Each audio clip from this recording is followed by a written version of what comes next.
Excellent Père de grâce, Dieu d'éternité et Dieu du présent, qui est avec nous, au milieu de nous, et qui est en nous par le Saint-Esprit. Nous nous tenons dans ta présence ce matin et nous savons que là où tu es, Seigneur, là où il y a la sûreté, le repos, la paix, et c'est pourquoi nous proclamons ce matin ta grâce infinie sur tes enfants, ceux qui sont ici, ceux qui sont en connexion avec nous à travers le monde. Nous te donnons toute la gloire et nous élevons ton nom. Éclaire ta parole, car sans la lumière de ta parole, nous ne pouvons pas avancer. Que le Saint-Esprit, l'Esprit qui éclaire, illumine les yeux de nos cœurs afin que nous recevons cette parole et que nous vraiment vivons par elle et que la gloire revienne à toi seul. C'est au nom de ton Fils Jésus que nous t'avons prié et nous avons reçu et nous disons Amen. Gloire à Dieu. Gloire à Dieu. Alors ce matin nous allons continuer notre série sous-série, la loi de la foi, qui est liée à la vie de l'esprit. La loi de la foi, qui est liée à la vie de l'esprit, que nous avons développée depuis Pentecôte. Nous sommes sur cette série-là. Nous voulons des enseignements conséquents et qui se suivent pour permettre que tu comprennes les éléments profonds de la vie chrétienne. Et dans la sous-série de la loi de la foi, nous avons commencé quelques enseignements. Et la maman vous a entretenu le dimanche passé sur la vie des 4 personnes qui ont vu l'invisible, qui ont vu dans l'invisible la guérison de leur ami paralytique. C'est pourquoi ils ont eu ce courage-là d'aller ouvrir le toit et de faire descendre leur ami paralytique devant Jésus. Nous sommes basés sur quoi? Sur la deuxième phrase de Hébreux 11 verset 1. La première phrase, on est resté sur ça longtemps. La foi est une ferme assurance des choses qu'on espère. Ça fait des mois et des mois on est resté sur ça. Mais c'est pas fini. Il est dit une démonstration de celle qu'on ne voit pas. Ferme assurant des choses que j'espère. Donc ça veut dire des choses précises que j'espère. On n'a pas dit n'importe quoi. C'est pas l'espérance traditionnelle. C'est pas l'espoir traditionnel. On te dit une ferme assurance des choses que j'espère. Ces choses-là doivent être précises. Elles doivent être claires. Quand il y a ça, deuxième partie, une démonstration de celle qu'on ne voit pas. Et sur ça qu'on est rentré depuis 2 ou 3 semaines. Une démonstration de celle qu'on ne voit pas. C'est-à-dire, pourquoi? Et ce matin, pour enrichir cela, avec ce qu'elle a dit le dimanche passé, ce que j'ai enseigné le dimanche surpassé, ce matin, nous allons voir, nous récoltons ce que nous pensons et disons chaque jour. Il faut bien écouter, nous récoltons ce que nous pensons et disons chaque jour. C'est par rapport à quoi? C'est toujours par rapport à la foi. Une démonstration de celle qu'on ne voit pas. Une démonstration des choses que tu ne vois pas, mais qui sont réelles. Mon frère et ma soeur, les pensées et les paroles sont des semences. Les pensées et les paroles sont des semences. Et c'est pourquoi l'expression récolter a été utilisée. Tout ce que tu récoltes. Cette première mention se trouve déjà dans Genèse 1. Toute première mention d'un événement ou d'un nom quelque part dans la Bible, si tu regardes, le reste suit normalement. Il dit que les plantes seront données selon leur espèce. Et l'homme aussi selon son espèce. L'homme peut produire des gorilles. Et des gorilles ne peuvent pas produire l'homme. Laissez les insensés comme les Darwin là, laissez-les tranquilles. Tous ces faux scientifiques qui racontent des histoires. Dieu dit à la création, il a parlé, il a proclamé que ce soit les animaux, que ce soit les oiseaux, que ce soit les plantes, chaque espèce, chaque semence va produire d'autres semences. Et selon la nature de la semence semée. Alors, mon frère, ma soeur, puisque les pensées et les paroles sont des semences, comme le mil, comme le riz, et tu dois faire attention. Les gens disent je vais prier. Supposons qu'un paysan burkinabé se lève au début de l'hivernage. Je prends le naturel pour te montrer le spirituel. Il y a une analogie entre le naturel et le spirituel. Pensons un paysan burkinabé dit à sa famille, cette année-là, je vais récolter du riz. Donc, dans la tête de la famille, le papa va s'aimer quoi? Il va s'aimer de quoi? Ok. Même les enfants vont dire, papa va s'aimer quoi? Maintenant, au commencement, dès qu'il a plu, ils voient leur papa aller s'aimer sur une montagne, une colline. Ah papa, le riz ne pousse pas là-bas, à moins qu'il y ait des choses spéciales. Et il voit, qu'est-ce qu'il voit?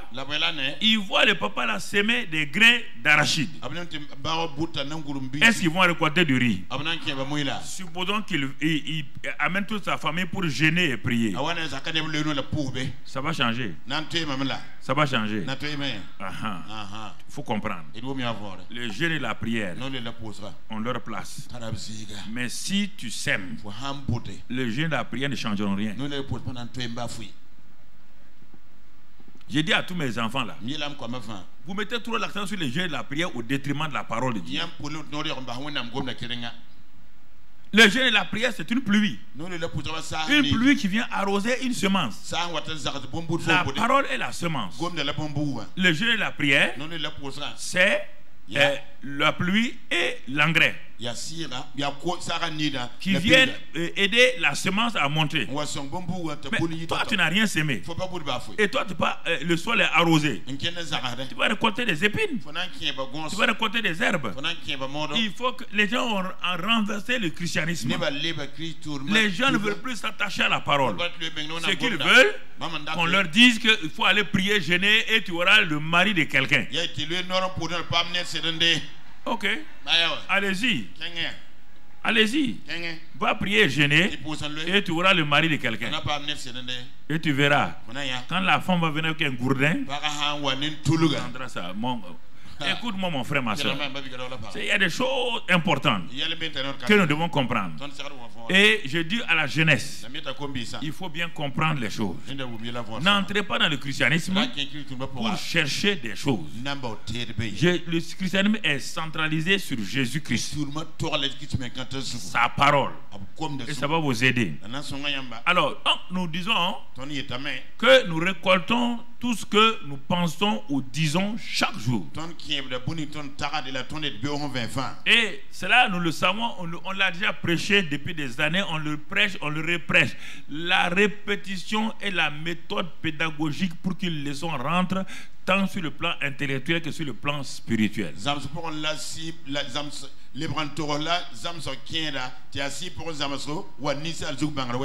Alors mon frère, ma soeur, si nous savons cela, puisque notre sous-série c'est ta foi donc doit s'emparer de l'invisible et le proclamer et ensuite l'amener à la réalité visible. Alors, puisque nous parlons de démonstration, la deuxième phrase de Hébreux 11. Comment pouvons-nous lier cette partie-là avec notre titre d'aujourd'hui? La démonstration des choses qu'on ne voit pas. Alors, mais comment cette démonstration va se faire? Le problème, les gens prêchent, ils ne donnent pas de solutions. Supposons, comme il y a un pasteur français qui a dit, mais vraiment, quand tu nous as prêché les 7 charges, nous tous on était atterrés parce que bon, on savait que c'est vrai, mais maintenant on avait des problèmes. C'est bien de connaître les 7 charges. Comment, c'est ça qui est important. Mais quand tu es venu dire, voici les 5 grâces divines qui vont vous amener, nous tous on est dans le repos. Tu as soulevé un problème, tu as donné la solution. La prédication ne s'agit pas de soulever des problèmes pour les gens. Les gens ne viennent pas à l'église pour avoir des problèmes. Ils pensent que le pasteur est en avance sur eux, qu'il a une parole de grâce face à leurs difficultés, face à leurs problèmes, et que le pasteur va leur donner comment s'en sortir.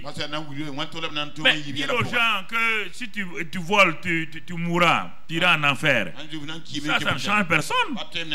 N'importe qui peut ouvrir la Bible dans le livre de l'Exode et tout, il va voir les 10 commandements, il sait ça, c'est écrit. Même les prisons sont là. Tout le monde sait que si tu voles, tu iras en prison. Ce n'est pas la peine de prêcher à l'église. Ce n'est pas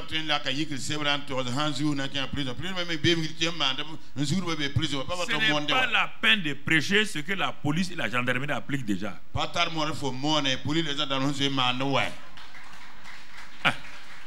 La police et la gendarmerie appliquent ça. Donc, ils savent que c'est pas bon de voler. À quoi bon de venir à l'église? Tu ne voleras pas. Tu ne voleras pas. Les prisons sont là pour montrer qu'on ne doit pas voler. Il faut aider les gens. Comment ne pas voler? C'est fini. Ça ne sert à rien. Frère, que sans la sanctification, nul ne verra le Seigneur. Moi, je lève ma main. Monsieur le pasteur, comment on peut vivre la sanctification? Je ne sais pas. Donc, il ne faut plus prêcher ça ici. Il ne faut plus prêcher ça ici. Il faut me créer des problèmes. Il faut me créer des problèmes. Tu soulèves un problème. Tu ne donnes pas de solution. Au CEP, on donne un problème. Il n'y a pas de correction. Il n'y a pas de solution. On va annuler le sujet. Il y a des choses. Pourquoi quand on devient chrétien, on devient bête? On va prier. Tu vas prier pourquoi? Dieu t'a dit quoi? Dieu t'a promis quoi? Non, on va prier seulement. Ah bon?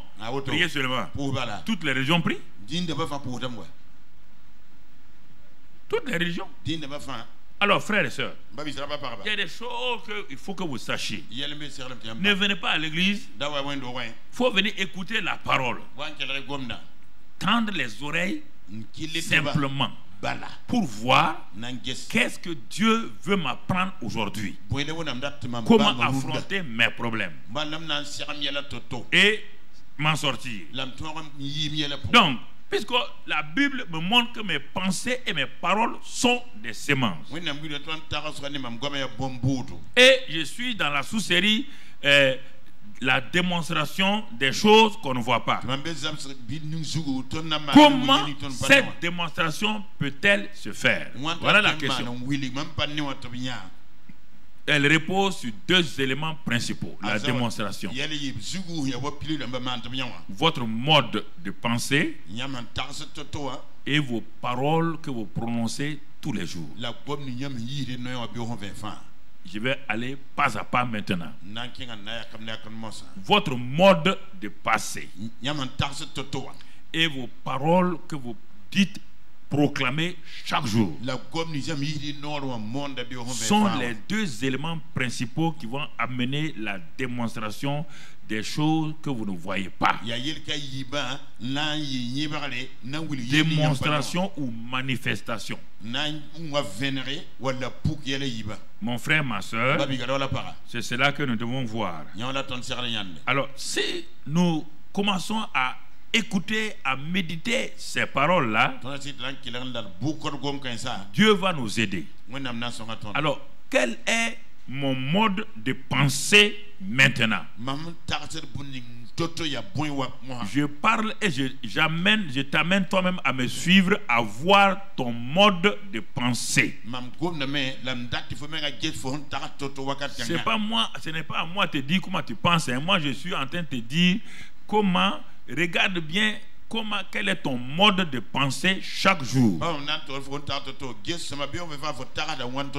Parce que la parole de Dieu est claire. Elle dit dans Proverbe 23 et au verset 7 que nous connaissons, nous avons lu et relu. Il est dit, un homme est tel comme les pensées de son âme. Un homme est textuellement la reproduction de ses pensées. Aucun homme n'est au-dessus de ses pensées. Ce sont tes pensées qui te bloquent. Ce sont tes pensées qui te font avancer. Ne mets pas sur le diable. Arrêtez de mentir sur le diable. Comme je l'ai dit là-bas, il dit quand on parle des œuvres de la chair, les chrétiens ont tout fait pour aller retirer des Galates 5 là des choses pour les mettre sur le dos de Satan, mais le Satan ne sera pas d'accord, il ne sera jamais d'accord. Dans Galates 5, 19, il est écrit, voici les œuvres de la chair sont manifestes, elles sont là claires et nettes. Et dans ça, on te parle même de la magie. Les gens disent c'est sorcellerie. On te dit c'est œuvre de la chair. On te dit les sectes, on dit c'est œuvre de la chair. Les gens sont allés forcer sortir ça pour mettre ça sur Satan. Parce qu'ils veulent rendre Satan responsable. On te dit dans œuvre de la chair l'idolâtrie. L'idolâtrie c'est une œuvre de la chair, non pas de Satan. Les gens sont enlevés en l'idolâtrie parce qu'ils ne veulent pas être responsables de leur idolâtrie. Idolâtrie et l'amour de l'argent ne vient pas de Satan, ça vient de toi. C'est une idolâtrie, ça ne vient pas de Satan.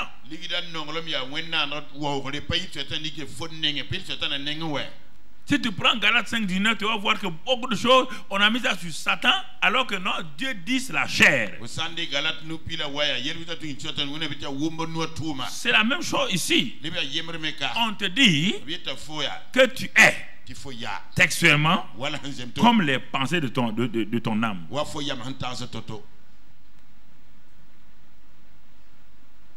Tu n'as qu'à porter double basin.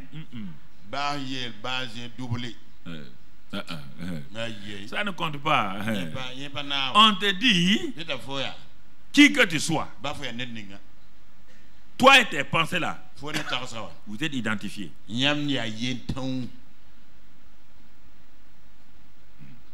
Regarde tes pensées. C'est pas à moi de parler. Regarde tes pensées chaque jour. Regarde tes pensées. Même quand tu vas prier, toi tu pries avec des pensées négatives. Tu pries avec des pensées mauvaises. Dieu détourne les yeux. Regarde, tu ne crois pas à ça. On ne veut pas enseigner la vérité aux chrétiens. On veut les flatter. Venez, on va prier, on va prier. Au moment où on dit que quand tu pries là, Dieu regarde tes pensées. De ton cœur, il regarde. Il regarde. Si tu ne crois pas, allons lire dans Proverbe 15, 26. Proverbe 15, 26. Tu ne sais pas. Les Proverbe 15, 26. Qu'est-ce qui est écrit dans ce passage-là? Dans Proverbe 15, verset 26, il est écrit ceci, mon frère. Il est écrit: les pensées mauvaises sont en horreur à l'Éternel. Ok. Bon. Les pensées mauvaises. Que tu sois au temps de la prière, que tu sois à n'importe quel moment, quand tu entretiens des pensées mauvaises, ces choses-là sont en horreur à l'Éternel. Alors, comment Dieu peut exaucer quelqu'un qui est en train de prier avec des pensées mauvaises? Prier en disant je vais prier, bon je prie, bon ce pasteur là il doit mourir, cette femme là elle doit avoir ceci ou cela. Comment tu peux être insensé au moment où tu pries là, tes pensées là sont mauvaises, et le Dieu qui exauce la prière, connaissant les pensées de tout homme, il voit tes pensées et toi tu penses que Dieu va t'exaucer. Voici la misère de beaucoup de chrétiens. Quelles sont les pensées que tu entretiens envers ton père? Si tu entretiens de mauvaises pensées envers ton père, tu vas voir que chaque fois qu'il doit faire quelque chose pour toi, c'est du négatif.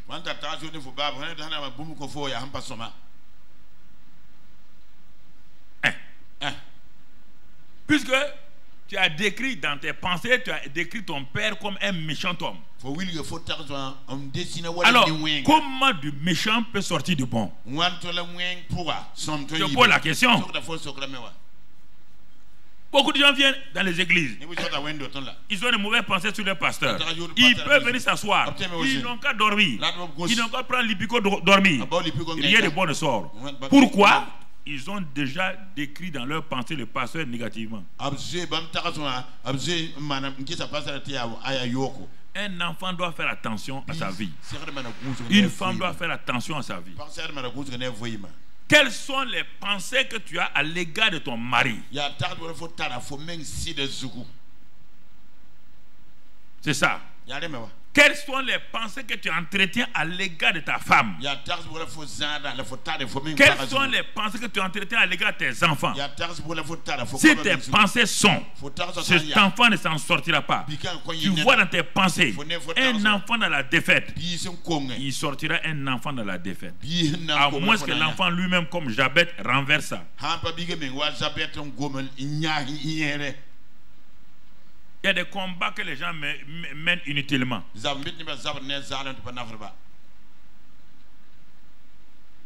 N'allez pas vous flatter avec des choses. N'allez pas vous flatter. Par exemple, un enfant qui pense, bon, son papa est peut-être riche et tout. Il est âgé. Il s'approche peut-être du temps de la mort. Mais cet enfant-là a développé dans ses pensées que lui il n'aura jamais d'héritage. Son père ne va jamais donner un bon héritage, que son père va lui créer des problèmes. Quand son père va partir, c'est ce qu'il a pensé là, c'est ce qu'il va avoir.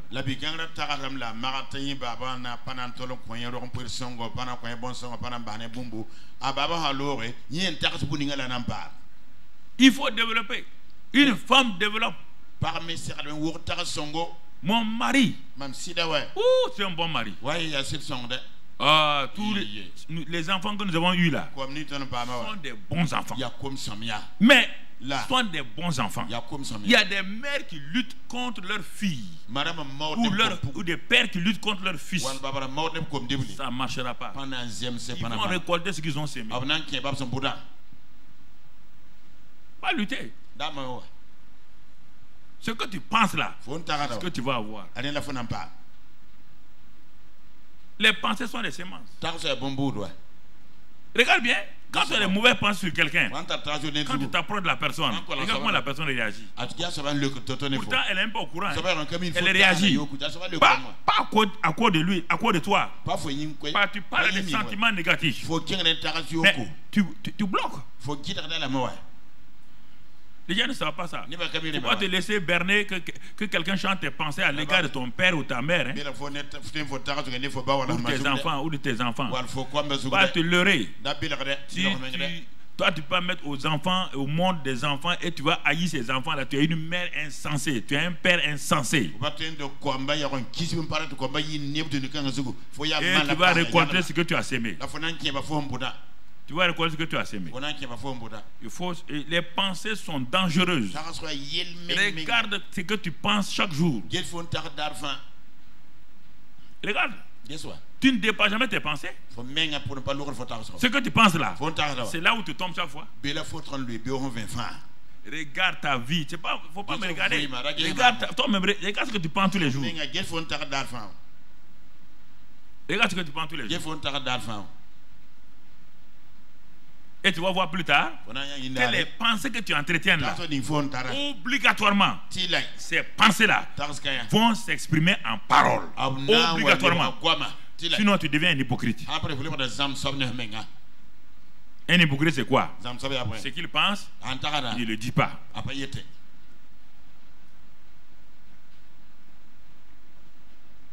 Voici pourquoi beaucoup de gens. J'ai refusé ça il y a longtemps. Il y a longtemps, j'ai refusé. J'ai refusé. D'abord, les mauvaises pensées sur les gens. Non. Que Dieu me garde. J'ai refusé ça. Tu veux récolter les choses et des bonnes pensées.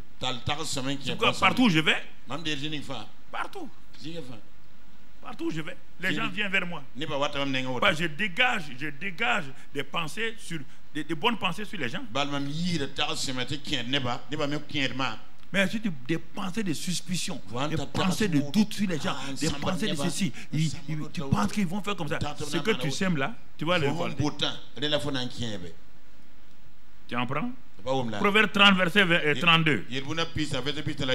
Proverbe 30, verset 32. Regarde bien ce que la Bible dit. Proverbe 30, si l'orgueil 30, 32. Si l'orgueil te pousse à des actes de folie, tu entends? Et si tu as des mauvaises pensées, mets la main sur ta bouche, parce que fais attention. Tu vois, on est en train d'arriver tout doucement. Si tu as des mauvaises pensées, Dieu te conseille, mets ta main vite sur ta bouche. Parce que les pensées là, parce que les paroles c'est quoi? Les paroles sont l'expression de tes pensées. Tu ne peux pas faire autrement. Un homme qui ne pense pas ne peut pas parler.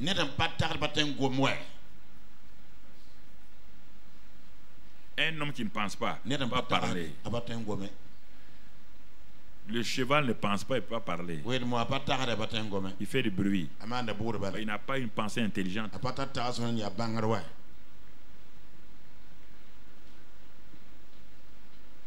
C'est ça qui fait qu'elle n'a pas la démonstration. Démonstration des choses que tu ne vois pas. Mais ces choses-là sont réelles, puisque tu les as espérées. Tu comprends, mon frère? Lions maintenant les pensées à la parole. Proverbe 18, verset 21 que tu connais. 18, verset 21 que tu connais. Je vais te parler cœur à cœur. La mort et la vie sont au pouvoir de la langue. Quiconque l'aime en mangera les fruits.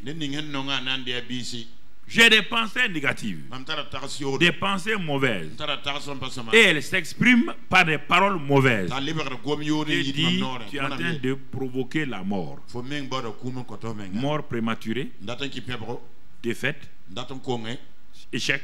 C'est ça que tu programmes. Ce n'est pas Satan. Ce n'est pas les démons. C'est toi-même le provocateur de tes problèmes. De tes problèmes. Mon frère, ma soeur, les pensées dirigent la parole. Jésus l'a dit, les mauvaises pensées du cœur. C'est ça qui souille l'homme. C'est pas ce que tu manges. On dit les paroles, les pensées qui se manifestent en parole là. Quand ça sort là, ça te souille d'abord avant d'aller souiller les autres. C'est pourquoi l'apôtre Paul, en parlant aux Philippiens, il s'est arrêté longuement et il va parler aux Philippiens. Il dit aux Philippiens 4. Il dit au reste, frères, que tout ce... Regardez comment notre mode de pensée doit être. Regarde. Si tu refuses ça là, tu vas voir la conséquence. Regarde bien. Tout ce qui est vrai. Les gens viennent te bombarder des pensées, des choses qui ne sont pas vraies. Toi, tu prends ça. Tu te crées des problèmes. Tout ce qui est vrai. Tout ce qui est honorable. Tout ce qui est juste. Tout ce qui est pur. Tout ce qui est aimable. Tout ce qui mérite l'approbation. Ce qui est vertueux et digne de louange. Soit l'objet de vos... L'objet de vos... On a dit des choses passagères. Non. L'objet de mes pensées, c'est ça. Toi, regarde tes pensées.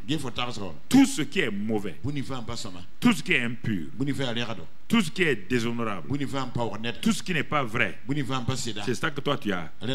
Tu peux aller loin. Regarde comment tu es mauvais. Mauvais, tu es comme ça.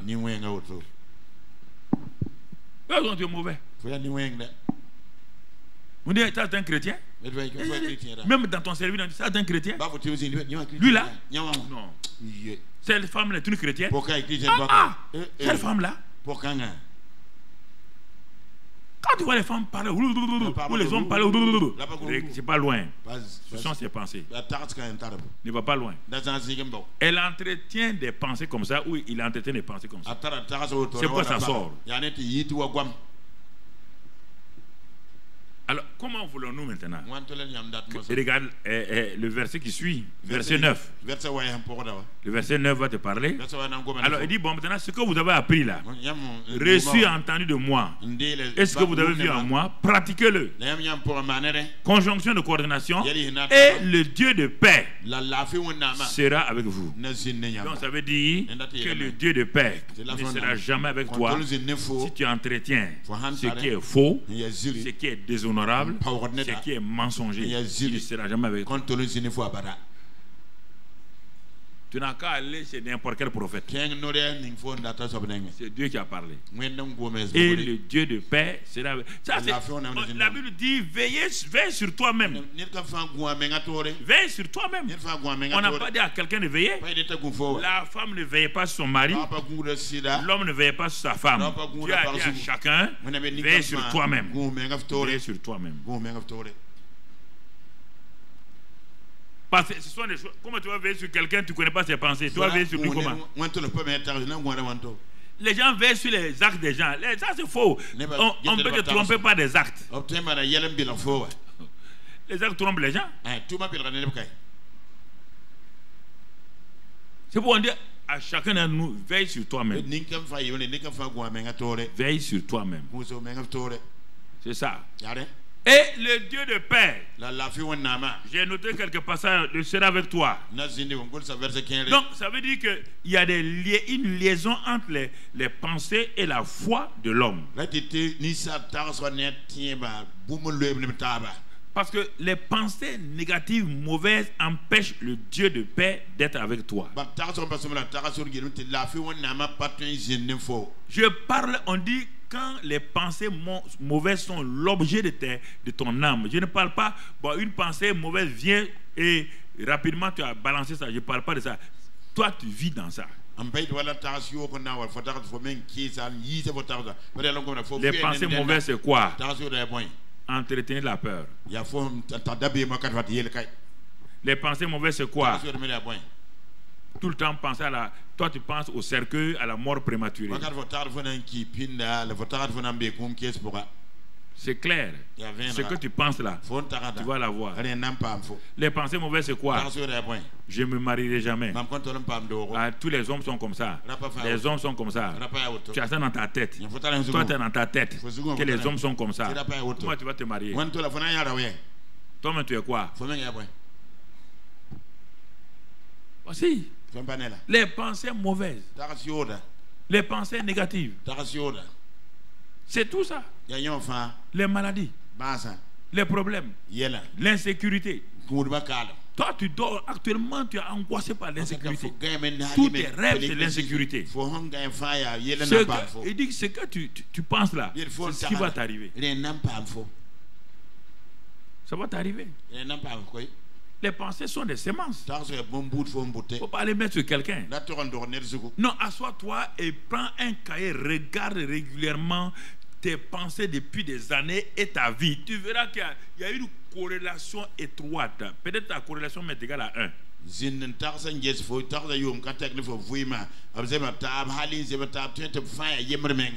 Le coefficient de corrélation entre tes pensées et ta situation, P sur S, est égal à 1. Tes pensées sont rapides par rapport à ta situation. Et ça affecte ta vie quotidienne.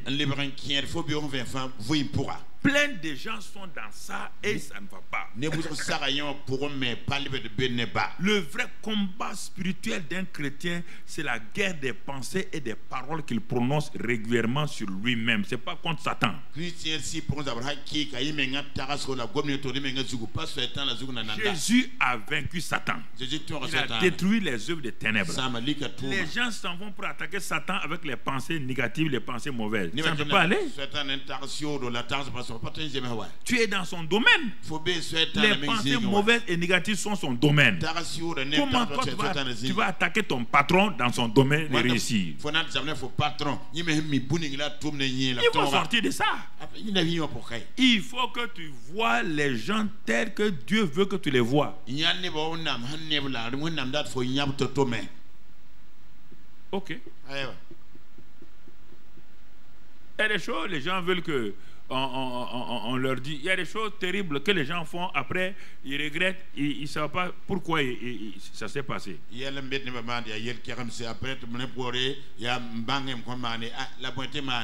Comment quelqu'un peut-il avoir une ferme assurance? Si on prend même la première phrase là, de Hébreux 11 là, on dit ferme assurance des choses que j'espère. Si toi tu espères, c'est-à-dire que si tu nous vois que ta mort, ton échec, comment tu peux avoir la ferme assurance? Puisque Dieu ayant horreur de tes pensées là, le Dieu de peine ne sera pas avec toi. Regardez, simple. Il ne sera pas avec toi. Il ne sera jamais avec toi. On te dit la foi est une ferme assurance des choses que tu espères. Mais on te dit, hey, ma fille, dis-moi ce que tu espères dans tes pensées là. Est-ce qu'il y a espérance même? Ça ne va pas. Ah bon? Donc, si la ferme assurance est une ferme assurance des choses que tu espères, et les choses que tu espères là sont mauvaises, le Dieu que tu pries là, au lieu d'être le Dieu de paix avec toi, c'est le Dieu qui a horreur. Comment tu peux avoir? Vraiment, je ne sais pas. Il y a des choses, quand je vous dis, vous écoutez, quand vous levez, vous faites le contraire. Bon, il y a plein de gens, je vois, hein, des chrétiens, je vois, ils souffrent. C'est leur souffrance. Ce n'est pas Dieu, ce n'est pas le diable, ce n'est pas quelqu'un d'autre, c'est leur propre souffrance. Ils ne veulent pas changer. Non. Si tu ne changes pas, tu péris comme ça. Je te dis la vérité, tu péris comme ça. Personne ne viendra à ton secours. Pas derrière ton argent, hein. Ton argent, je m'en fous. C'est ta vie qui m'intéresse. Voilà. Tu comprends? C'est ta vie qui m'intéresse. Tout le reste là, ce n'est rien ça va passer. Ton argent va passer. Toi-même, tu vas passer. Moi-même, je vais passer. On va se retrouver un jour devant Dieu. Ce qui est important là, c'est devant Dieu là. Donc fais attention. Tu veux bien vivre ici, aie des bonnes pensées. Arrête d'avoir des mauvaises pensées sur toi-même, sur les gens, sur Dieu et sur les autres. Arrête. C'est un conseil que je te donne. Ça ne te servira à rien. Les mauvaises pensées ne t'ont jamais fait vaincre quelqu'un. Plus tu as les mauvaises pensées sur quelqu'un, plus la personne s'éloigne de toi. Plus la personne devient indépendante de toi. Fais attention à ça. C'est important que tu comprennes. Alors, regardons dans Genèse 1, verset 2 qu'on a déjà vu. Genèse 1, verset 2. La terre était informe et vide. Il y avait des ténèbres à la surface de l'abîme. Et l'Esprit de Dieu se mouvait au-dessus des eaux. Mon frère, regarde bien. Quand on a présenté ce tableau de verset 2 là, Dieu voyait ça. Écoute-moi très bien. Dieu voyait ce tableau-là. Il voyait les ténèbres. Il voyait le tohu bohu. C'est informe et vide là. Dieu a vu tout ça. Mais Dieu est allé au-delà de ça. Quand Dieu regardait, il ne prenait pas en compte les ténèbres ni la terre informe et vide. Il faut que tu apprennes à penser comme Dieu pense. Mais qu'est-ce que Dieu regardait au-delà des ténèbres, au-delà du tohu bohu? Dieu voyait une terre excellente, une terre de lumière. Il ne voyait pas les ténèbres. Il ne prenait pas en compte les ténèbres. Dieu a refusé d'avoir des pensées négatives en disant: je ne comprends pas, je suis en train de créer la terre et maintenant il y a le prince des ténèbres qui est venu, la terre est informe. Non, non. Il était assis tranquillement sur le trône. Qu'est-ce que Dieu voyait quand les anges regardaient? Ils voyaient la terre informe et vide. Ils voyaient les ténèbres là. Mais Dieu voyait quoi? Il voyait le Saint-Esprit se mouvoir, et il savait que là où est le Saint-Esprit, des grandes choses vont se passer. Il manquait simplement la parole. Donc Dieu, lui, il s'attend à la lumière. C'est pourquoi ce qu'il pensait, il va le dire. Il dit lumière, que la lumière soit. Et la lumière fut. Qu'est-ce que tu penses? Quand il y a les ténèbres dans ta vie, quand ta vie est informe et vide, quand ça ne va pas dans ta vie personnelle, quand ça ne va pas dans ta famille, quand ça ne va pas dans ton ministère, que vois-tu? La fin de ton ministère, tu vois le divorce, tu vois une mort prématurée. Alors là, mon ami, si ce que tu vois là, c'est ça là, et c'est pourquoi tu parles comme ça, sache que tu vas récolter. Que vois-tu? On pose la question, que voyez-vous? Que voyez-vous quand vous regardez votre vie? Que voyez-vous? S'il vous plaît. Je ne me suis jamais vu dans la destruction. Satan m'envoie des pensées. Il m'envoie tout autour qui peuvent rester là quelque temps. Mais je réagis toujours. Je réagis toujours en disant non, non, non. Ce n'est pas moi qui pense ça. Les pensées là sont venues d'ailleurs. Je refuse de faire un nid un nid pour que les pensées là deviennent des œufs et que les œufs là éclosent. Je refuse ça. Je détruis les nids et je me libère. J'ai ce pouvoir en moi. Tu as ce pouvoir en toi par la parole et le Saint-Esprit. Tu as ce pouvoir. Mais toi, tu veux être passif. Tu te couches dans ton lit pendant 1 heure, 2 heures. Tu ne penses que des pensées négatives.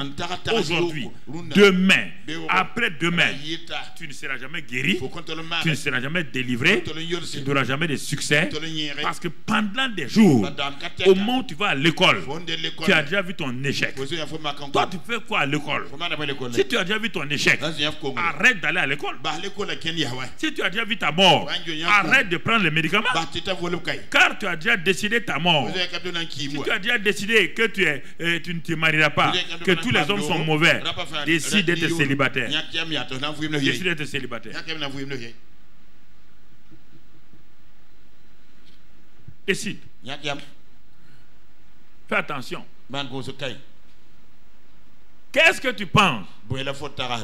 Quelle est ta vie de pensée? Toi, tu es pasteur. Tu ne vois qu'une église qui ne réussit pas. Toi, tu ne vois que les monafiques de l'église. Toi, tu ne vois pas une église prospère, une église bénie, des chrétiens heureux. Toi, tu ne vois que des gens qui sont là, des sorcières dans l'église. Tu ne vois que des gens comme ça. Tu vas récolter, ton église sera remplie de ça. J'ai refusé. C'est le problème. Comment vous êtes chrétien et vous entretenez des mauvaises pensées et vous pensez réussir avec ça? Et vous pensez réussir? Tu comprends? C'est des choses. Il ne faut pas entretenir des mauvaises pensées. N'entretiens pas. Même quand j'étais au lycée, quand on faisait l'examen, avant de faire l'examen, je me voyais déjà admis. Je me voyais mon nom sur la liste là, je me voyais toujours aller regarder et puis pointer mon doigt sur mon nom sur la liste des admis là.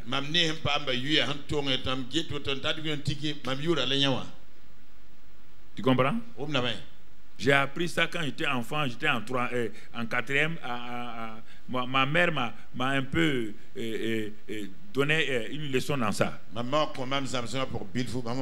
était en 4e, on est allé en vacances. Et comme pendant les vacances, il y avait ce qu'on appelle dans les villes et les villages là, les scolaires en vacances. La ville de l'hôtel pour on faisait théâtre et tout ça là. Et on voulait faire une soirée. Et on a dit à chacun d'amener 300 francs. C'est combien? Très bien. C'est pas une forte somme, c'est 300 francs.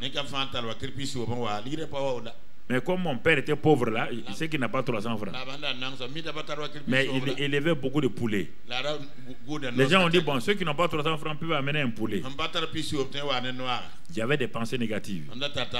Je suis allé trouver mon père assis au pied de son grenier avec ma mère, sans politesse. Je lui ai dit, bon, je vais prendre un de tes coqs là, parler bravement et tout autour. Comme il ne parlait pas. Il ne parlait pas. Il est petit, il est assis tranquille. Il ne parle pas. Il ne m'a rien dit. Ma mère m'a appelé de côté. Il dit, petit, si tu veux réussir, fais attention à ce que tu dis avec ton père. Fais attention à ce que tu fais à ton père. Parce que si jamais il se fâche, il dit une parole sur toi, c'est fini pour ta vie. Une femme, elle n'est pas chrétienne. J'ai tourné, je suis revenu, je me suis agenouillé, j'ai demandé pardon à mon père. Il a mal regardé la souris. Il dit, bon, va prendre le coq là. Donc il m'a béni. Ma mère m'a dit, si tu veux le secret, fais attention à ce que tu dis à ceux qui sont plus grands que toi. C'est ça qu'on va voir tout à l'heure là. Tes paroles ont une importance. Tes paroles. Parce que je n'ai jamais vu ma mère dire des paroles négatives. Nous, on était négatifs, on dit on est pauvres. Mais quand notre maison est située sur la route de Yako, c'est ça. Et tous ceux qui venaient vendre quelque chose, c'est la première maison, c'est nous. Et comme ils faisaient du petit commerce, ils amènent leurs enfants. En ça, il n'y a pas de collège comme ça partout. Quand ils viennent, ils disent à ma mère, bon, on n'a pas, dans tel village, on n'a pas de collège. On ne connaît personne à Tougan. Est-ce qu'on peut garder nos enfants chez toi? Elle dit toujours oui. Nous, on était fâchés contre elle. Toi, tu es pauvre comme un rat d'église. Elle nous dit, oh, écoutez-moi, hein, elle me dit qu'elle voit que ce qu'elle fait comme ça là, elle est en train de changer, s'aimer pour nos vies, pour le futur. Elle a dit sa bouche, vous ne souffrirez jamais. Personne ne pourra vous vaincre. Ah, maintenant quand je vois une maman qui n'était pas chrétienne, qui dit, et puis elle riait. Et prend notre nourriture là et donne aux pauvres là. Elle dit ton papa ne laisse jamais, ne fait jamais pleurer ton papa, ne fait jamais pleurer ta maman. Et quand elle allait mourir, ici chez moi, elle m'a fait asseoir. Depuis que tu es devenu chrétien, tu ne m'as jamais fait pleurer. Et le Dieu, quand je t'ai eu là, le Dieu qui était avec moi là, quand tu es né là, tout le monde savait qu'il y a quelque chose pour toi. Même quand tu étais enfant là, on a vu des choses dans ta vie. Et elle a dit à ma petite soeur, votre grand frère là, Dieu a quelque chose pour lui. Pourtant elle n'était pas chrétienne. Hein? C'est pourquoi elle a dit maintenant, comme j'ai vu Dieu avec toi, je ne vais pas mourir. Donne-moi ton Jésus là, je vais le connaître. Tu comprends? Ne fais jamais pleurer. Jeunes gens, ton père, s'il pleure sur toi, tu viens de sceller ton avenir. Ne laisse personne te tromper pour tromper ton père. C'est ça qui est arrivé à Ésaü. Maman Rebecca a poussé et Jacob allait créer des problèmes, tromper son père. C'est pourquoi il a souffert pendant un temps. Il a souffert pendant un temps. Et Ésaü a méprisé ce que son père tenait comme valeur. Les deux enfants ont eu des problèmes. Ésaü, lui, il a été écarté de la bénédiction parce qu'il a méprisé. Son père voulait lui offrir la meilleure bénédiction, c'est-à-dire le droit d'aînesse, la double portion. Il a méprisé. Jacob, lui, il a été manipulé par sa mère. Maman, ne manipulez pas vos enfants contre vos maris. Si vous manipulez vos enfants contre vos maris, votre mari, vous allez faire souffrir ces enfants-là. Un enfant doit dire à sa mère, ce que tu me dis de faire contre mon père là, je ne le ferai pas. Parce que tu me mets sous la malédiction. Tu n'as pas vu dans la Bible, non? Tu veux me mettre sous la malédiction. Je refuse, maman. Chante tes pensées. Papa, chante tes pensées. Voilà quoi on fait.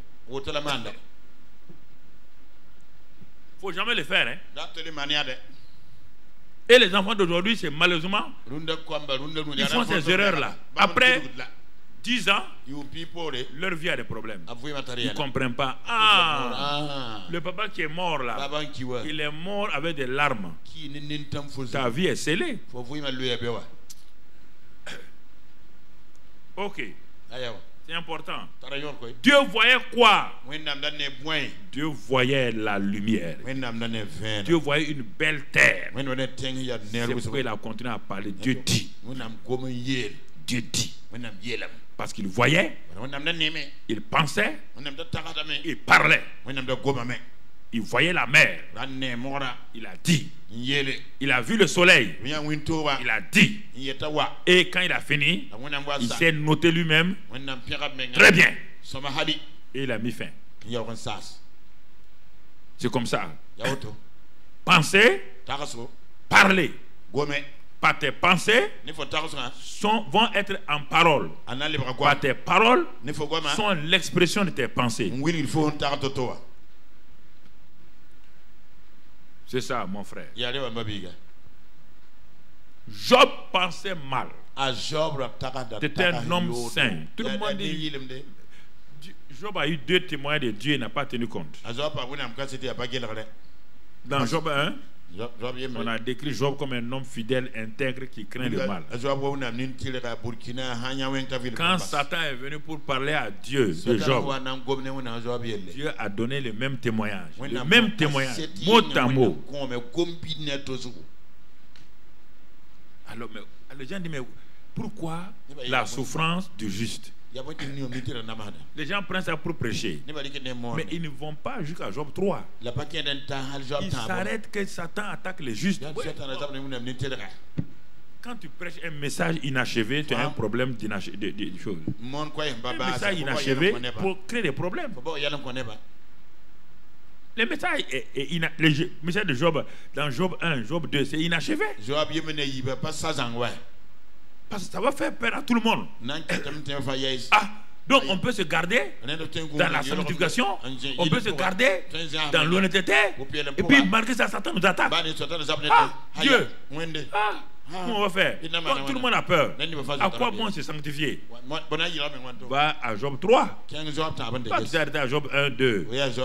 C'est la même chose avec Genèse. Ne reste pas à Genèse 1 et 2. Pas à Genèse 3. On va comprendre l'homme. C'est Genèse 3 qui est le problème d'Adam et Ève. C'est Job 3 qui est le problème de Job. C'est pas Job 1 ni Job 2. C'est pas Genèse 1 ni Genèse 2. C'est Genèse 3. Job 3. Job 3 verset 26 et 25. Ce que je crains, c'est ce qui m'arrive. Il craint où? Dans sa pensée. Job vous dit la vérité maintenant. Vous voulez aller pécher ça que le juste souffre. On te dit il est juste. Voici ses pensées. Donc tu as beau être juste. Si ta vie, tes pensées sont négatives, ce que je redoute, c'est ce qui m'atteint. Les gens veulent pas donner ça. Ils veulent nous dire que le juste, voyez là, on doit être pauvre comme Job. Qui t'a dit que Job est pauvre? Au début, il était riche. Quand il a traversé les problèmes, là, à la fin, il n'est pas devenu riche.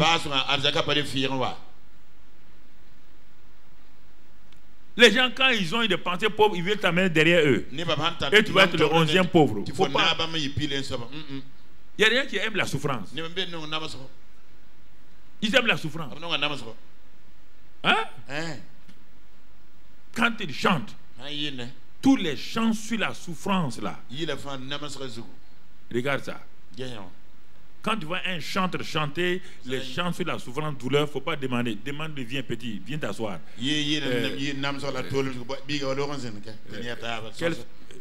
Tu parles par quelle souffrance actuellement? Il va te dire la vérité.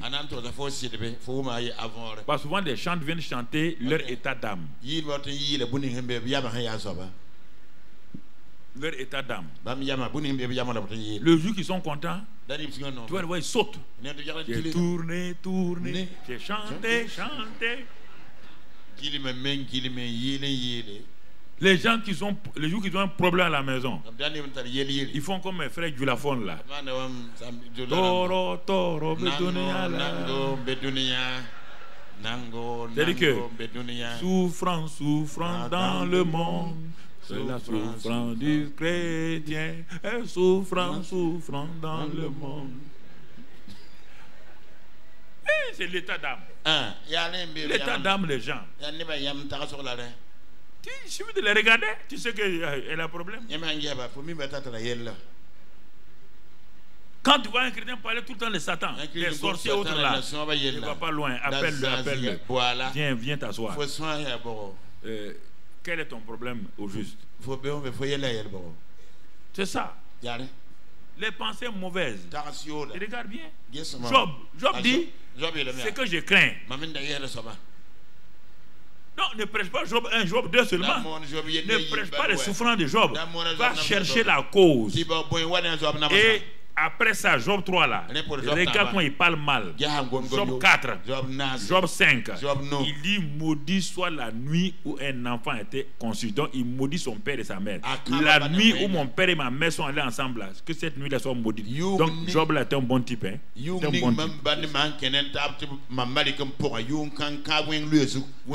On ne lisait pas tout Job et vous faites des déclarations. Il a fallu qu'un jeune homme vienne l'arrêter. Elihu. Il est venu dire Elihu. Il a dit Job, toi et tes amis là, il faut arrêter. Quand Elihu a commencé à parler, tu as vu Job parler encore? Tu l'as vu parler? Il a dit il n'y a pas un buveur de péché comme Job. Il dit qu'il boit le péché comme l'eau là. Or Job dit que lui il ne regarde même pas les vierges. Elihu dit papa arrête-toi. Pas mentir. Il a parlé. Toi, tu veux parler contre Dieu? Tu veux parler contre Dieu? Silence. Silence. Lui, il croyait que c'est les cheveux blancs qui faisaient la sagesse. Aujourd'hui, il a vu que c'est l'Esprit de Dieu. Quand Elihu a fini, Dieu a pris la relève. Lui, dans Job, Job a parlé encore. La seule fois que je vais parler maintenant, hein? Qu'est-ce qu'il dit? Il dit je me répands sur eux. Parce que maintenant j'avais entendu parler de est-ce qu'il a dit je te connaissais? J'avais seulement entendu parler de toi. Mais maintenant mes yeux t'ont vu et je me répands. Pas le prendre les souffrances de Job pour mettre sur vous, hein. Que je souffre comme Job. Les gens qui sont, ils sont fiers de ça. Ils souffrent comme Job.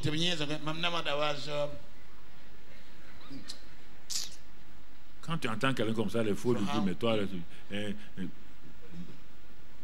toi, ignorant comme ça, tu souffres comme Job. On dit pauvre comme Job. Où tu as vu ça? Ils ne lisent pas la Bible, ils ne connaissent pas la Bible, ils parlent au hasard. Tes pensées. Les grands hommes ont perdu de grandes batailles à cause de leurs pensées. La bataille des pensées. La guerre des pensées. C'est ça qui fait perdre les chrétiens régulièrement. Mais Ézéchias, par exemple, Ézéchias. On va pas le lire. Ésaïe 38, on le connaît. Bon. Quand le prophète est venu dire qu'il va mourir, il s'est préparé pour mourir. Regardez, on vient de dire, Dieu m'a dit. Un prophète authentique. Hein? Quand il dit la chose, ça s'accomplit. Il vient dire à Ézéchiel, prépare-toi. Dieu a dit que tu meurs. Il était malade. Il a dit, prophète, il n'y a pas de problème. Il faut aller. Mais dans ma tête là, il n'y a pas mort. Tu ne vas pas pénétrer mort dans ma tête. Quand il est parti, il s'est tourné contre le mur. Va lire, il plaide sa cause. Il parle. Il n'a pas mis la mort ici. Et il parle, il dit à Dieu, avant que je meure là, tu veux que je meure? Écoute-moi d'abord. Tu m'as vu, c'est moi qui suis venu rétablir beaucoup de choses ici. Les gens ont fait tomber tes hôtels, c'est moi qui ai tout restauré.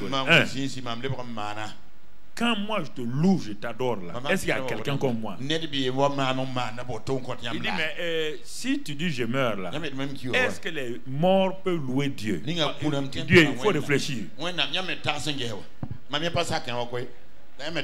Personne dans le pays là te loue, c'est moi qui te loue. Et tu n'as pas trouvé quelqu'un pour mourir sauf moi. Est-ce qu'un mort peut te louer? Dieu dit, le type les parle. Hein?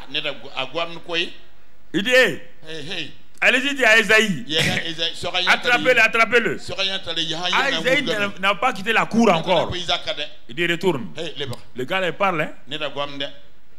Ce qu'il pense là, ce qu'il dit.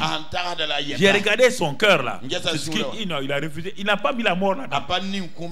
Va lui dire. Il veut combien d'années? C'est ça. Dès que toi tu as mot devant, tu penses à la mort. Dès qu'il y a petite palpitation, papa. Crise cardiaque. C'est crise cardiaque. Oui. Il y a quoi? Il y a point. Pourquoi vous vivez dans la hantise, dans la peur, les pensées négatives? Dans la hantise. Pensées négatives de tous les côtés. Comment voulez-vous que ça puisse marcher? Donc c'est pourquoi mon frère, ma soeur, il est important que nous comprenions. Quand ces pensées-là, nous les contrôlons et nous les alignons sur la parole de Dieu, ce que Dieu dit qu'il est, ce qu'il fait pour toi, tout ton langage va changer. J'ai noté quelques passages. Ton langage va changer. Des pensées, démonstrations viennent d'abord de la parole. Et deuxièmement, des pensées d'abord et de la parole. Alors j'entretiens mes paroles, mes pensées dans la pensée de Dieu.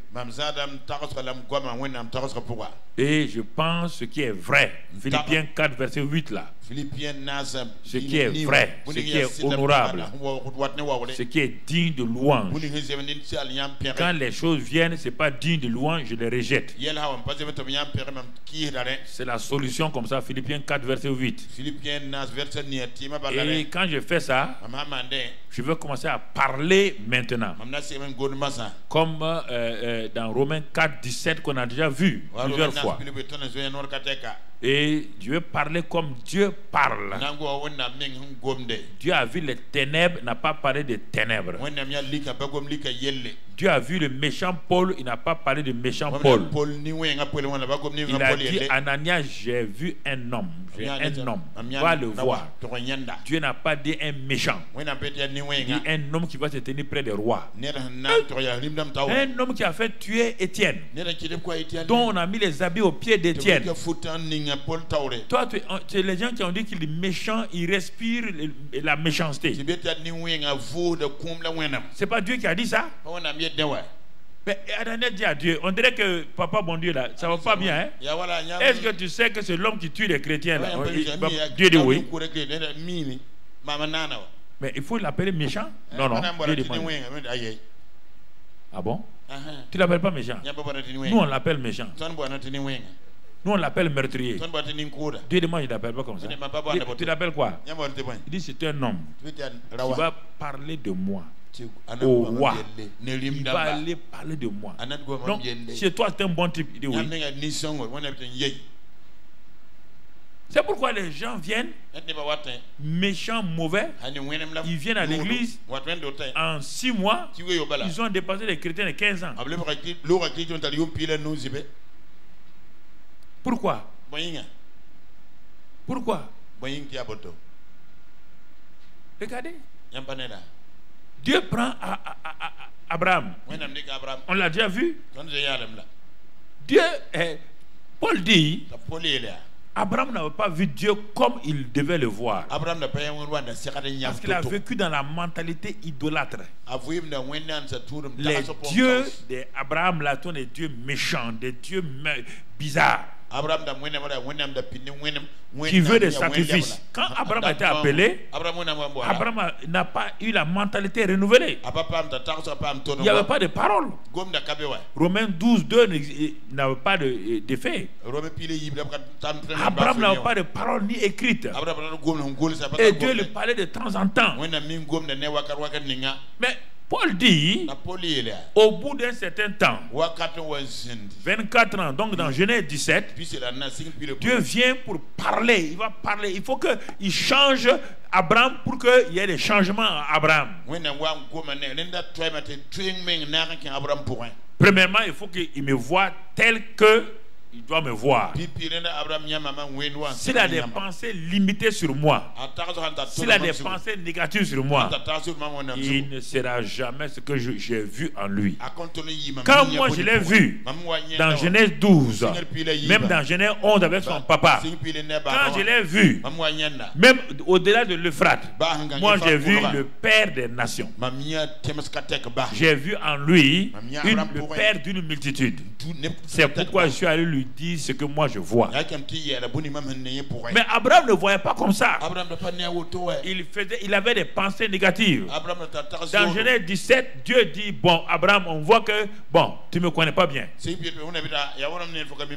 m'appelle El Shaddai, le Dieu tout suffisant, tout puissant. Je n'ai pas besoin qu'on m'aide.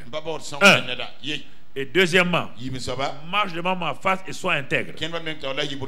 Marche devant ma face et sois intègre. Ne marche pas dans les ténèbres. Tu as marché selon les paroles des gens, selon la parole de Sarai, selon la parole de Pharaon. Ça t'a créé des problèmes. Marche selon ma parole et sois intègre dans ton cœur. Et troisièmement, je vais changer ton nom afin que tu aies une nouvelle mentalité, une nouvelle manière de réfléchir. Tu vas plus t'appeler Abraham, je vais t'appeler Abraham et je vais mettre mon nom dans ton nom. C'est ça la nouvelle création. Dieu te prend et il vient mettre sa présence en toi. Il t'appelle nouvelle création. Les choses anciennes sont passées. À partir de Genèse 17, la vie ancienne d'Abraham va passer. Les choses nouvelles vont commencer. Avec un nouveau nom, une pensée nouvelle. Abraham va commencer à changer. Il va être métamorphosé dans ses pensées. Et dans Genèse 18, il rentre dans l'amitié de Dieu.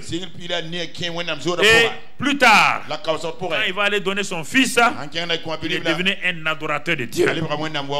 Donc tu comprends?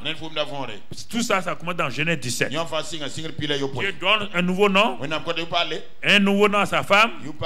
Et Dieu dit, moi je suis le Dieu qui appelle les choses qui ne sont point comme si elles étaient. Je les appelle à l'existence. Ton enfant là s'appelle Isaac. Il faut l'appeler. Il faut que toi et ta femme vous dites Isaac. Il ne faut pas dire je veux un enfant. Il faut dire quand Isaac va venir. Il ne faut plus dire un enfant. Isaac, c'est précis. Quand le rire va remplir notre bouche, nous allons rire dans cette maison-là. C'est ça que ça veut dire Isaac. La tristesse est finie. Les choses anciennes sont finies. Toutes choses sont devenues nouvelles. Les nouvelles choses, c'est le rire. C'est la paix. C'est le nouveau Abraham. La nouvelle Sarah. Isaac qui est là. Alors ils ont commencé à parler ainsi. Parce que leur mentalité était pensée. Leur mentalité était quoi? D'un vieil homme de 99 ans, une vieille femme de 90 ans, il ne peut pas sortir un enfant. Ça c'est la mentalité pensée rétrograde. C'est la mentalité charnelle. Dieu change leur identité maintenant. Et c'est pourquoi même quand Abimelech a vu cette femme de quel âge là, il a vu une belle jeune femme. C'est ça qui transforme les gens. C'est pourquoi tu vois les jeunes gens de 25 ans comme des vieillards de 75 ans. Tu vois les jeunes filles de 30 ans comme des vieilles femmes. Elles marchent pata sans soutien-gorge. Aussi un bébé n'a pata. C'est quoi ça? C'est quelle histoire comme ça? Hein? Quand elle attend son pain, elle attend ça comme la vieille femme du village, le bord ici, et ça, ça c'est quoi?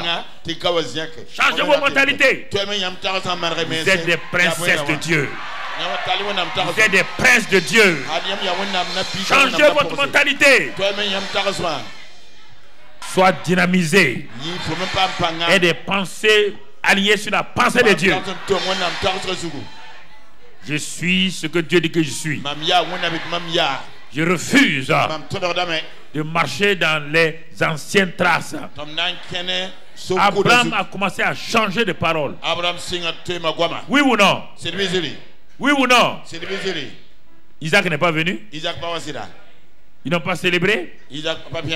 Dans Marc 11, verset 23, Dieu dit que tu dois parler. Il dit, ayez foi en Dieu, ayez le genre de foi que Dieu a. Le genre de Dieu que Dieu a, c'est quoi? La foi parle. La foi pense, elle parle. Elle parle quoi? Elle dit à cette montagne. Elle dit à cette situation. La foi donne les paroles d'autorité. Quel est ton désir dans ton cœur? Quelle est cette montagne? Quelles sont ces ténèbres, ces pensées mensongères? Quel est ce voile que Satan a placé sur ta tête? Tu as oublié que le voile a été déchiré? Le voile a été déchiré. Il n'y a plus de voile sur ta pensée. Il faut refuser cela. Mon frère, ma soeur, Dieu te dit que par tes paroles tu seras jugé. Par tes paroles tu seras condamné. Tes paroles tu seras justifié. Ça dans Matthieu 12, 35, on ne va pas le lire. Matthieu 12, 35, 37. Tes paroles sont importantes. Comme la parole de Dieu est importante. Dieu dit, moi ma parole est puissante, efficace, tranchante, comme une épée à double tranchant. Ma parole sépare âme et esprit, jointure et moelle. Ma parole va en profondeur. Dis, mon enfant, si tu es né de moi, si tu es ma création, je transfère en toi ma parole. C'est pourquoi tes paroles vont te justifier, tes paroles vont te condamner. Il n'oublie pas ce que Israël a fait. Ce qui les a bloqués, c'est leur pensée négative. Et quand ils ont pensé négatif, ils ont parlé négatif. Ils pensent négatif, ils parlent négatif. Ils ont vu des géants. Ça c'est leur pensée. Au lieu de penser à moi le plus grand géant, ils ont pensé au Anak. Ils ne savent pas qu'au-dessus de Anak il y a un Dieu plus géant que Anak. Ils ont vu, ils ont pensé et ils ont parlé qu'on va mourir. Dans Nombre 14, 28, Dieu dit à Moïse, je ne peux pas faire autrement, il leur sera fait comme j'ai entendu mes oreilles. Ils ont dit qu'ils vont mourir au désert. Ok, le désert sera leur cercueil. Je n'ai jamais vu un peuple qui se fait enterrer dans un désert sans cercueil. C'est ainsi qu'ils ont, la génération a été enterrée dans le désert. Sans maladie. Vous entendez? C'est le palu qui les a tués. Même quand les serpents sont venus, quelques-uns sont morts. Est-ce qu'ils sont tous morts? C'est leur pensée, leur bouche. Ils ont dit qu'on va mourir. Dieu dit vous allez mourir. Regardez, sans maladie, sans rien. Ils sont morts comme ça. Ils sont morts. Ils sont morts. C'est quand ils ont fini de mourir, Dieu dit maintenant à la nouvelle génération, Josué, va circoncire la nouvelle génération et va avec eux. Et ils n'ont pas parlé négativement. Ils n'ont pas parlé négativement. Alors tu comprends?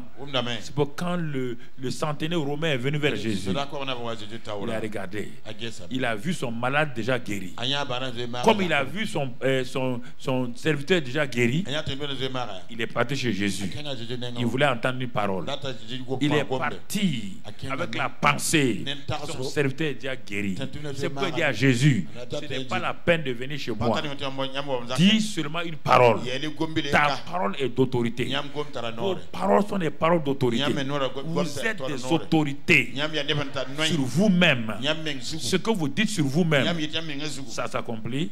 Jésus dit qu'il vous soit fait selon votre foi, selon vos paroles, selon ce que vous dites, selon ce que vous pensez, qu'il vous soit fait selon ça. Et c'est pourquoi pourquoi la Bible dit dans Proverbe 6, fais attention. Si tu t'es enlacé par tes propres paroles, si tu t'es attaché toi-même, Proverbe 6, 1 à 5, il dit fais attention. Si tu t'es engagé pour autrui, il dit va te libérer vite. C'est par tes paroles que tu t'es libéré, tu t'es lié.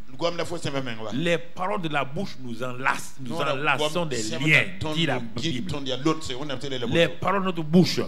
Si tu es pris par les paroles de ta bouche, il faut arrêter ça. Il faut dire des choses qui s'alignent sur la parole de Dieu.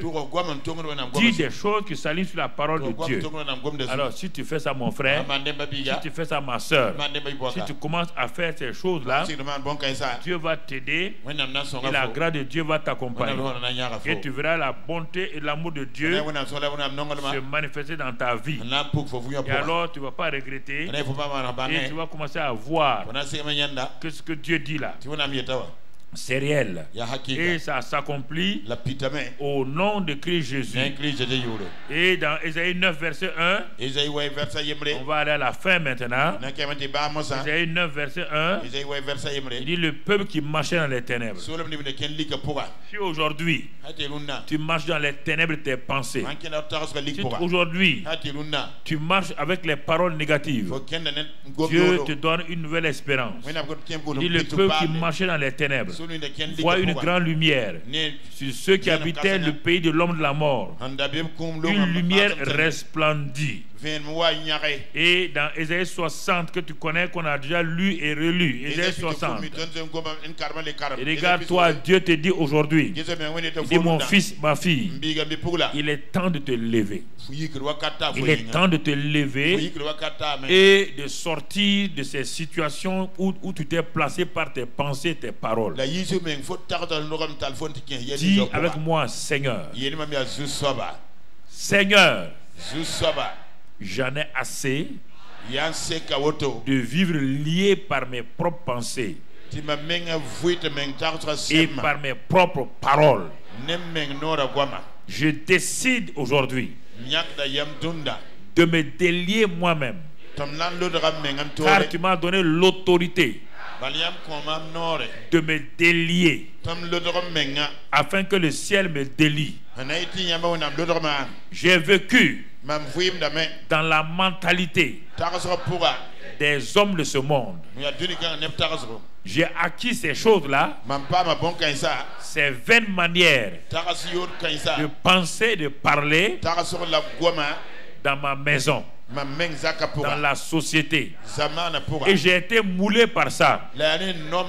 Et sans savoir, malgré le fait que je sois devenu une nouvelle création, je continuais à penser et à parler négatif. Mais aujourd'hui, tu me dis, lève-toi. Je crois ta parole. Je me lève, car j'ai été éclairé par ta parole ce matin. Tu me dis clairement qu'un homme est tel que sont ses pensées. Désormais, je vais mettre en moi les pensées de Philippiens 4, verset 8. Ce qui est vrai, juste, honorable, digne de louange. Ce sont ces pensées que je vais entretenir afin que, Seigneur, ta gloire se lève sur moi et que je ne te sois pas en horreur. Je refuse les pensées mauvaises qui sont en horreur à l'éternel.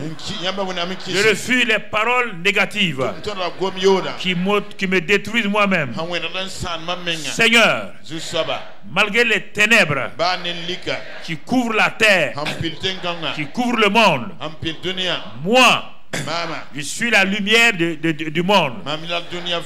Et le Christ vit en moi. Le Christ, vainqueur, demeure en moi.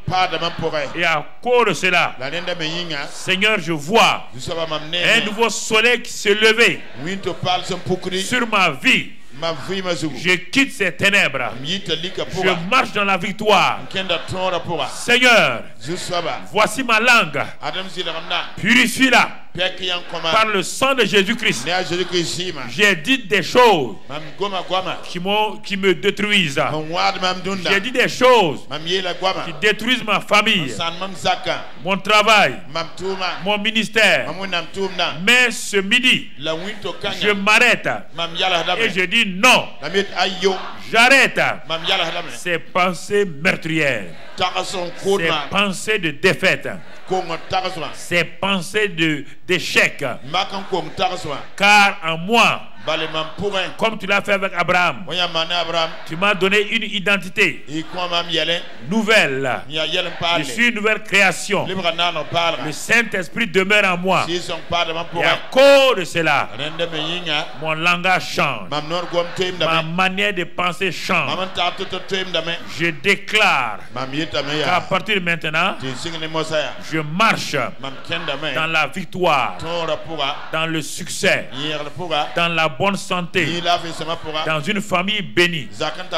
Mon mari est béni, ma femme est bénie, mes enfants sont bénis, mes amis sont bénis, mon pays est béni, mon église est bénie. Partout où je vais, je suis un porteur de bénédiction. Partout où je vais, la grâce de Dieu est sur moi. Je marche dans cette lumière. Par ta lumière, je vois la lumière.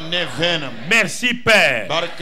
À partir de maintenant, je refuse. Je dis non à Satan, à ses esprits. Je dis non au monde.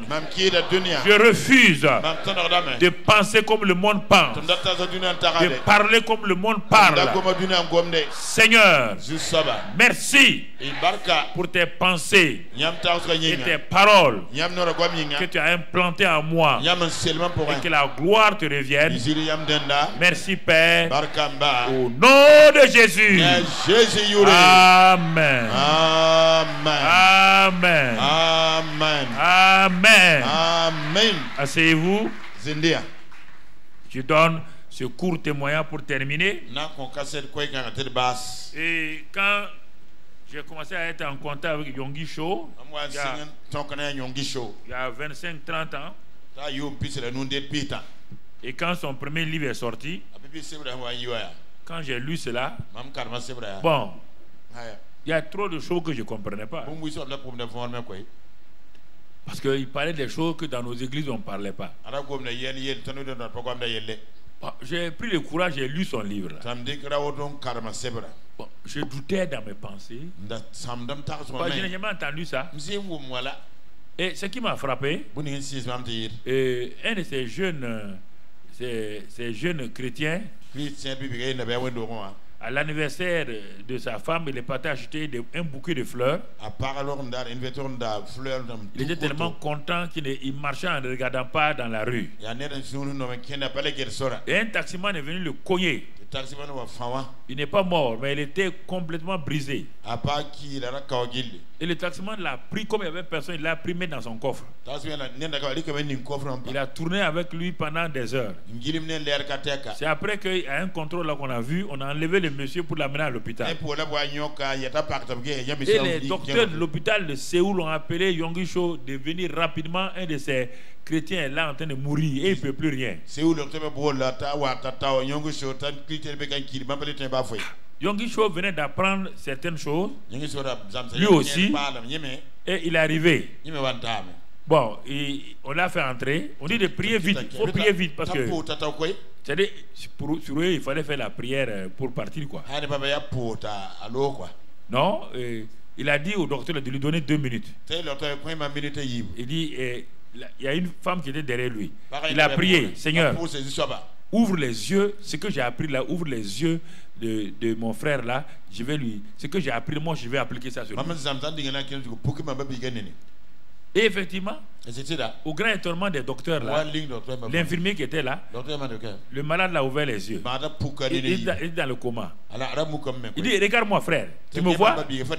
Le gars a fait comme ça un peu. Il dit, écoute-moi. Écoute-moi. Enlève ta tête, je vois ton visage là. Enlève ta tête. La pensée de mort. Enlève la pensée de mort rapidement. Vois-toi retourner à la maison. Vois-toi en train de rentrer chez toi. Avec un bouquet de fleurs encore. Vois-toi en train, ta femme et tes enfants t'accueillent. Mets ça tout en toi. Mets dans ces pensées-là. Enlève la pensée de mort. Mets la pensée de vie. Mets la pensée de grâce. Mets la pensée d'amour. Mets ça rapidement. Mets ça rapidement. L'infirmier qui est derrière là, il riait un peu. Rien, les chrétiens là sont vraiment. On est devenu prier pour que les gars partent, toi tu es en train de dire, il n'a qu'à penser. Et à un moment donné, Yonggi Cho a dit, comme il venait de connaître le Saint-Esprit, il venait de connaître le Saint-Esprit. Il a parlé au Saint-Esprit. Il a dit Saint-Esprit, il faut faire ton travail maintenant. La salle là a commencé à chauffer. L'infirmier dit, pasteur, fait trop chaud ici. On n'a qu'à sortir vite. Pasteur sait que c'est le Saint-Esprit qui a fait le chauffer. Il dit non, qui lui l'a pas chaud. C'est l'infirmier qui a chaud. Et à un moment donné, il dit à l'homme là, il dit au nom de Christ Jésus, le Saint-Esprit est là, tu reviens à la vie. 2 ou 3 jours après, le gars était guéri. À l'étonnement de tous les docteurs. On l'avait programmé pour mort. Il est parti à la maison. Quand j'ai lu ça, il dit c'est comme ça. C'est comme ça. Ok. Quand j'étais à Koudougou, j'ai appris cette leçon-là. Un ouvrier est venu me dire que sa fille est dans le coma. On l'a amené à l'hôpital chinois de Koudougou. Les Chinois ont dit c'est trop tard. En ce temps, il l'avait amené au Ghana. Il y avait un hôpital chrétien au Ghana, à la frontière, où les Burkinabés amenaient beaucoup de gens là-bas. Ils ont dit c'est trop tard. Il a ramené sa fille à Koudougou. Il est venu me voir, il dit patron, ma fille est dans le coma. Les Chinois l'ont abandonné. Il faut venir prier. Je suis allé. Comme il ne parle pas, j'ai dit Yonggi Cho a dit qu'il a parlé. J'ai dit pasteur Gilbert, mets-toi ici. Il dit elle entend. Yonggi Cho a parlé, moi je vais parler. Attrape la main là-bas, moi je marche. J'ai dit maintenant à la fille là, comme c'était ma première expérience, si tu entends ma voix, il faut serrer ma main un peu. On a entendu. J'ai vu que dans le coma, j'ai vu qu'elle serrait. Je me suis dit peut-être c'est mes pensées. J'ai répété une deuxième fois. Si tu m'entends, serre encore. Alors que c'est là que j'ai appris que les gens dans le coma entendent et que beaucoup de gens tuent leurs malades en disant il va mourir, le gars il meurt. Quand j'ai fait ça, j'ai dit maintenant fille, tu ne mourras pas. Tu m'entends bien. Elle ne peut pas agir. Elle dit, tu ne mourras pas. Tu vis. J'ai dit que l'esprit de vie en toi. L'esprit de vie en toi. Nous on s'en va. Dans 2 jours on vient. On vient te trouver, tu es en bonne santé. Tout ce que Yonggi Cho a fait là, j'ai fait comme ça. Et ses parents étaient là. Ils regardaient. Ce n'est pas des chrétiens. Il dit aux parents là, il ne faut pas vous inquiéter. Quand il va revenir là, ce n'est pas le premier mort de l'autre côté. Je ne parle pas du premier mort. Il parle ici d'une fille dans le coma. On est parti. 2 jours après, j'ai dit à Gilbert, allons voir la fille là. On s'en va, on rentre dans la cour. Quand on rentre dans la cour là, à la cuisine où ses parents étaient là, on voit quelqu'un assis en train de faire le tour. C'était la fille. La fille a fait le tour. Depuis ce temps-là, j'ai appris ça. Donc tu comprends? Voilà. Si toi tu penses que ton malade là va mourir, il va mourir. Tu comprends? Si tu penses que tu vas échouer, l'échec est pour toi. Ce que tu penses là, tu vas le dire aux gens. Quand on demande aux gens comment va le malade, son main, ça va mieux. Un peu seulement son main. Un peu. Tous les jours son main. Que Dieu vous bénisse. Au nom de Jésus.